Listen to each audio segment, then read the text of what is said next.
going to find the area bounded by the curve y equals x squared minus 4x plus 3, the x-axis and the lines x equals 0 and x equals 2. And it may be that they'll give you a diagram as well, so they want you to find that shaded area. Now this is just the area bounded by a single curve and the x-axis, and we know that in this instance it's the area below the x-axis is going to be negative. So you can't integrate between 2 and 0. You're going to do it separately between 1 and 0 and 2 and 1. So you set up, this would be how you'd set out your question, between 1 and 0, and I've chosen to use modulus signs around that. I'm going to take the absolute value and I'm going to add it on. So I integrate my function, and that's going to be between 1 and 0. And again, it's the same integration, but between 2 and 1, and I'm adding on the positive value. I'm substituting in my values into my integral, and I'm going to end up with 4/3 plus the absolute value of minus 2/3, so it's 4/3 plus 2/3, which is 2. Okay, so that would be straightforward, where you're just finding the area between the curve and the axes. Second one I'm going to look at is where you're going to find the area bounded by two curves. Now this you use the same method whether or not it's gone below the x-axis or not. So I suppose what you would do is you would think this could just easily have been translated up, the area would be the same. So you don't have to worry about negative areas because it's the area between two curves. The thing that you have to worry about here is which one's going to go first, and it's the one that's above. Now you can see here that the one that's above is y equals 5 minus 7e to the minus x. So first thing you're going to do is you're going to find out where they meet. You can see that one of their meeting points is x equals 0, but you need to find the other one. So put them equal to each other, and you're going to get that. I've then divided all through by e to the minus x because I know I'm going to form a quadratic in e to the x. So it ends up with me getting that.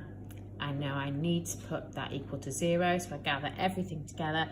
Now it's a disguised quadratic. You might want to factorise that straight away in e to the x. I've made a substitution, again as though it's something we'd be doing in year 12. And so my solutions to that, if it was in y, would be 7 and 1, but of course it's e to the x, which is 7, and e to the x, which is 1. I know that using my logs that x is ln 7 and x is ln 1, which of course is 0, so they are my x limits. The one above is y is 5 minus 7 e to the minus x, so that is going to go first, and then you find the area underneath that curve bounded by those limits, and you subtract the area under the lower curve. Now because you have identical limits, you can either do them separately and do the takeaway, or you could do them combined. So I'm going to combine them because you have the same limits. You can only do this if your limits are the same. Excuse me. So I'm taking away, remember you are taking away the whole of that second function, so obviously you're taking away -3, which makes that +3. So you'd simplify your function, and then you would just integrate it and substitute in your limits, so it gives you that. And the last type that we're going to look at is the area bounded by a curve and the y-axis. So we've got two questions here. One where they're going to give you the y values. So obviously if you're looking to integrate this with respect to y, your limits have to be y limits. So we've got the curve y equals x squared, the y-axis, and y is 1 and y is 6. And whenever you're finding the area bounded by the curve and the y-axis, you integrate x with respect to y. The first thing you're going to do is rewrite your equation y equals x squared as x equals the square root of y. Because I'm going to integrate it, I've written it as y to the power of a half. So I then rewrite my integral, I integrate that, raise the power by 1, divide by the new power, substitute in 6 and 1, and I'm sorry, I've chosen one that gives you a really ugly answer.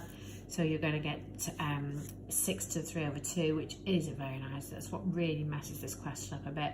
So you're going to get the answer 4 root 6 minus 2/3. Now that's actually probably a neater way to leave it. I then put it in my calculator and it simplified it to that, which looks pretty ugly. Sorry about that. And then here's a second example, and this time you haven't been given the y values.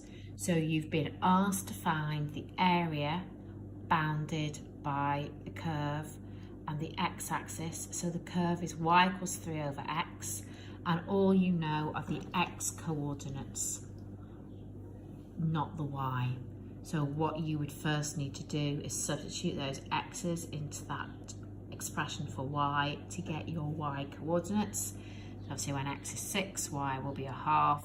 When x is 1, y is 3. So you've got your y values. If you rewrite your curve to make x a subject, x is just going to be 3 over y. So that becomes your integral with respect to y. You integrate, substitute in the limits. I've used laws of logs. So your area is 3 ln 6.